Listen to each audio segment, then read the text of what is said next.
মই কৈছোঁ এবাৰ আশাব্যঞ্জক কথা নগাঁও বুলিয়ে মই কোৱা নাই গোটেই অসমৰ কাৰণে ভাৰতৰ কাৰণে আৰু বিশেষকৈ অসমত যিটো হিমন্ত বিশ্ব শৰ্মাৰ নেতৃত্বত 2016 চনৰ পৰা যিটো উৎকট ধৰ্মীয় মেৰুকৰণৰ যিটো ৰাজনীতি তেওঁ আৰম্ভ কৰিছিলে আমাৰ গোটেই জনজীৱনক দুখন দুনিয়াত বিভক্ত কৰিছিলে এখন মুছলিমৰ দুনিয়া এখন অনা মুছলমানৰ দুনিয়া আৰু দুইখন দুনিয়াৰ মাজত হিংসা বিদ্বেষ ঘৃণাৰ যিটো ৰাজনীতি তেওঁলোকে কৰিছিলে সেই ৰাজনীতি অৱসান ঘটিব বুলি এই নিৰ্বাচনটোৰ ফলাফলত নিশ্চিত হ'ব আৰু কাৰণ অনুঘটক হিচাপে হিমন্ত বিশ্ব শৰ্মাৰ সহযোগী হিচাপে ধৰ্মীয় মেৰুকৰণৰ আন এটা প্ৰতিভূ আছিলে এই AIUDF দলটো এইটো কথা স্পষ্ট হৈ গৈছে যে নগাঁৱৰ পৰাই সেয়া আৰম্ভ হৈছে ধৰ্মীয় সংখ্যালঘু ৰাইজে স্পষ্টভাৱে দ্বিধাহীনভাৱে AIUDFক প্ৰত্যাখ্যান কৰিছে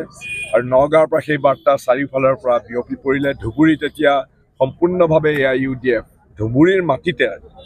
য'ত বদৰুদ্দিন আজমলে স্নায়ু কেন্দ্ৰ হিচাপে লৈছিলে ধৰ্মীয় মেৰুকৰণৰ ৰাজনীতিৰ সেই ধৰ্মীয় সংখ্যালঘুৰ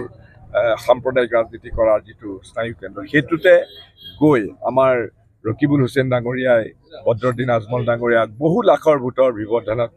পৰাস্ত কৰিব এই বিষয়ে কোনো সন্দেহ নাই সেইটো স্পষ্ট হৈ গৈছে ঠিক তেনেকৈ আমাৰ গৌৰৱ গগৈয়ে যোৰহাটত লুৰিণজ্যোতি গগৈয়ে ডিব্ৰুগড়ত বা আমাৰ বাকীবিলাক কৰিমগঞ্জত আমাৰ দৰং ওদালগুৰিকে আদি কৰি পেলাই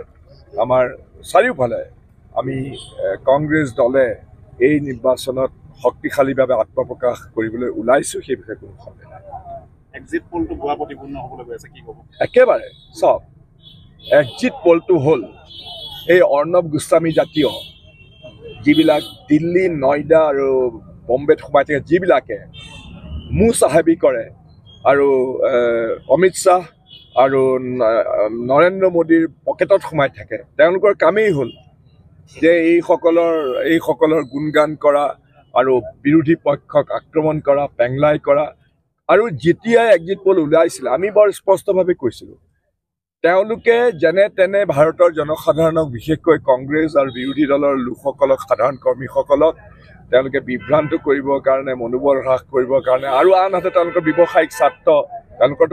স্বাৰ্থ থাকেই ছাত্তা বজাৰত যাতে তেওঁলোকে অধিক ধন যাতে পায় সেইবিলাকৰ কাৰণে তেওঁলোকে এনেকুৱা ধৰণৰ কৰিছিলে কিন্তু সেইবিলাক আমি তেতিয়াই কৈছিলোঁ আমি সেইটো বিশ্বাস কৰা নাছিলোঁ সেইবিলাক যে আচলতে এইবিলাক যে মিডিয়াৰ নামত এইবিলাক যে কলংক নিৰপেক্ষতাটো নায়েই পক্ষপাত দুষ্ট তেওঁলোক সদায় গতিকে সেই যে তেওঁলোক কলংক সেইটো প্ৰতিপন্ন হ'বলৈ ওলাই গৈ আছে ভাৰতবৰ্ষত চাওক এতিয়াই অলপ প্ৰিমেচিয়ৰ হৈ আছে কিন্তু আমি আশা কৰিছোঁ যে এক্সিট পোলত যি ধৰণে কৈছিলে সেয়া কথা যে সম্পূৰ্ণভাৱে মিছা আৰু তেওঁলোকৰ যে পক্ষপাত দুষ্ট আৰু লোক আৰু বিশেষকৈ বিজেপিৰ হৈ পেলাই কাম কৰা লোক সেইটো প্ৰতিপন্ন হ'বলৈ গৈ আছে থেংক ইউ